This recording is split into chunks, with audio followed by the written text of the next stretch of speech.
जिराफाचे पिल्लू. यशाने हुरळून जाऊ नये आणि अपयशाने खचून जाऊ नये असे आपले पूर्वज आपल्याला सांगत असत. त्यामागे असलेले कारण या गोष्टीतून जाणून घेऊया. 100 प्रकारचे अपयश पचवल्यानंतर यशाची गोळी चाखायला मिळते. मात्र त्यासाठी 100 वेळा पडूनही पुन्हा उभं राहण्याची तयारी, जिद्द मनात असावी लागते. यश मिळवण्यासाठी मेहनत, दृढता, निश्चय पक्के असावे लागतात. एवढे करूनही अपयश आले तरी निराशा झटकून पुन्हा उभे राहावे लागते. तेवढे जर आपण केले नाही तर आपण कधीच यशस्वी होऊ शकणार नाही. एका निराशेमुळे 100 वेळा केलेल्या प्रयत्नांवर पाणी फिरते. म्हणून निराशा आली की जिराफाचे पिल्लू लक्षात ठेवा.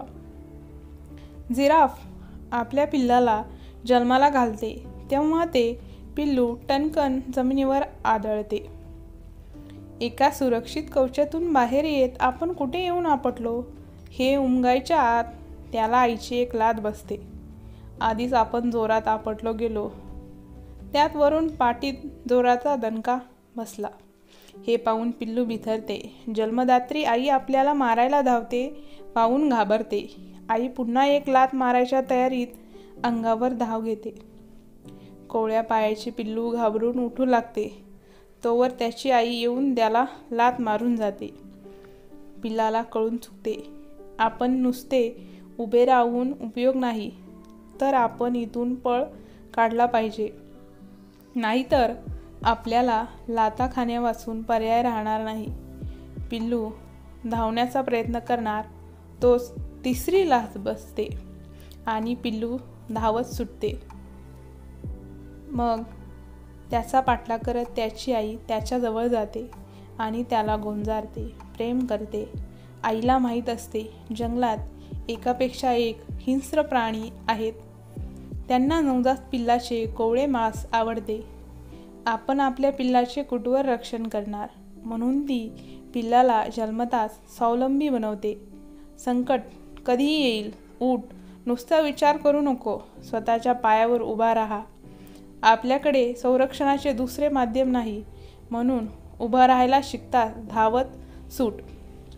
आईचा मनोदय पूर्ण होतो. पिल्लू चपळ बनते, स्वावलंबी बनते आणि स्वरक्षण शिकते. या पिल्लाकडून आपणही हेच शिकायचे की अपयश आले तरी उठून उभे राहायचे, दुसरे अपयश येण्याआधी धावत सुटायचे आणि तिसरे अपयश येण्याआधी आपल्या यशाचे शिखर गाठायचे. ही जिद्द आपण बाळगली नाही तर आपल्यालाही नशिबाच्या लाथा खाव्या लागतील. म्हणून काहीही झालं तरी निराश होऊ नका. शेवटच्या श्वासापर्यंत प्रयत्न करत राहा. यश मिळेलच, कारण अपयश हीच यशाची पहिली पायरी असते. अशक्य असं काही नसतं. प्रयत्नांती परमेश्वर. प्रयत्न करत राहा, यश नक्कीच मिळेल. मित्रांनो, तुम्हाला ही स्टोरी कशी वाटली? तुम्हाला जर ही स्टोरी आवडली असेल तर माझ्या चॅनलला सबस्क्राईब आणि व्हिडिओला लाईक करायला विसरू नका.